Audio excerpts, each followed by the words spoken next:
แม่แม่เจียนมาดิชื่อชื่อฟังนี่มีมินนี่เพิ่นว่าโอ่งได้แม่มาเต็มๆเลยอารมณ์ดีคือแม่ว่าซั่นเอาฝากกดไลค์กดแชร์พวกเขานี่เด้อทีมงานโซแขวนี่แต่แก้วใหญ่ๆนะคือว่ามักแขวจะเด้ว่าเจียงนี่คือเจ้าคิดว่าคือกันบ่3พี่น้องนี่3คนนี่น้องโอ่งเจียงแม่นี่ป้าเนาะเป็นจังได๋ก็ฝากติดตามนี่เด้อแล้วก็ให้กำลังใจน้องโอ่งแน่เนาะที่อีเตอร์มือใหม่ไปทางได้เห็นคนอื่นคือว่าได้ดีแท้เห็นคนอื่นคือว่าได้แท้จากเพจนั้นเอาไปได้ก็ 4,000 5,000 น้องโอ่งคือว่ายังบ่ไปฮอดไสไปมาฮอดไสอยู่เนาะฉะนั้นแล้วฝากกดไลค์กดแชร์เป็นกำลังใจให้ในเด้ออีแม่ฝากบอก FC นี่แม่กดได้กดแชร์ให้น้องอ้องในเด้อเพราะเป็นกำลังใจจังซี่เลยว่ะอยากลองเบิ่งดูเนาะเจียงสิได้บ่สิผ่านบ่แม่ก็สิรอถ้าเบิ่งลูกจะไล่หลายคือหมู่อยู่บ่แต่ไล่อยู่หักบ่ไล่อยากได้หลายๆคือหมู่เนาะเอาเป็น 1,000 2,000 พุ่นแหละเนาะเฮายังลักลอยอยู่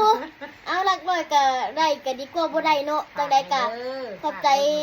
ซื้อสบู่ซอยน้องอ้องนี่เด้อแม่แล้วฝากซื้อสบู่ซอยอุดหนุนซอยในพุ่นละ 3-4 ก้อนก็ยังดีพี่น้องพอให้มีกำลังใจเนาะอุ้ยกำลังใจสู่โตเฮ็ดมาซำใดก็บ่มีคนเบิ่งแม่เฮาน่ะเอายังลงก็บ่มีคนเบิ่งก็เลยว่าโทษได้นะลูกก็ท้อเลยเด้บ่มีคนเบิ่งมีคนชมมันก็ดีใจได้คนฉะนั้นแล้วก็ฝากนี่เด้อพี่น้องเนาะอันมาเบิ่งข่อยแน่เบิ่งแล้วก็คอมเมนต์นำแน่ว่าเป็นจังใดมื้อหน้าสิเฮ็ดคลิปม่วนๆให้เบิ่งดอกแท้แม่ยายเขียนที่เต้นในเบิ่งนี้ถ่ายคลิปนี้ฮอดเท่าใดนะถ่ายคลิปนี้ฮอดแสนคนเบิ่งแม่ยายเขียนสิเต้นให้เบิ่งบ่แม่ยายเขียนจะเต้นให้เบิ่งอีกแล้วก็สิรำให้เบิ่งครั้งพอโอ้ยอย่าฟังรำเว้ยอย่าฟังรำฉะนั้นแล้วคลิปนี้มันฮอด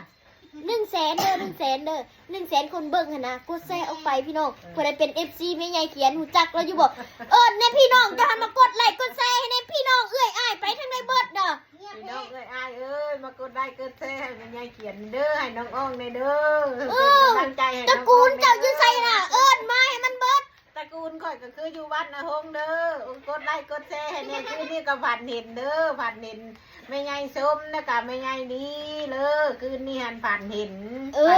วันนี้พี่น้องว่าเมื่ออยู่บ้านนะฮงว่าผ่านเห็นส้มนะกะป้าลีแหละแต่กะลุงกันลุงแก้วแล้วผ่านเห็นคืนนี้หันผ่านเห็นว่าเป็นจังได้สบายดีอยู่บ่เห็นให้เห็นหน้าอยู่พุ่นเป็นยังได้สบายดีอยู่บ่ผู้เป็นคนกะอยู่ดีมีแห้งอยู่บ่ฝากคืนนอดคือถึงในเด้อฝากความคืนนอดคือถึงในเด้ออยู่บ้านนะฮงเด้อตามหาได้พี่น้องบ้านนี่ล่ะอุ้ยคลิปคือมายาวแท้เนาะเบิ่งให้จบเด้อฝันเห็นเพิ่นว่าเห็นผู้ใดเห็นคลิปนี้ฝากกดไลค์กดแชร์แน่พันษาละพันเห็นเพิ่นบ่จังว่าแล้วเนาะพี่น้องฝากกดไลค์กดแชร์ติดตามไว้พี่น้องไว้ฝากกดไลค์กดแชร์เพื่อไปให้ฝากถึงพี่น้องเนี่ยเนาะที่ห่างไกลจากกันมาไกลไปทำบุญหาเพิ่นจัดไปไปทำ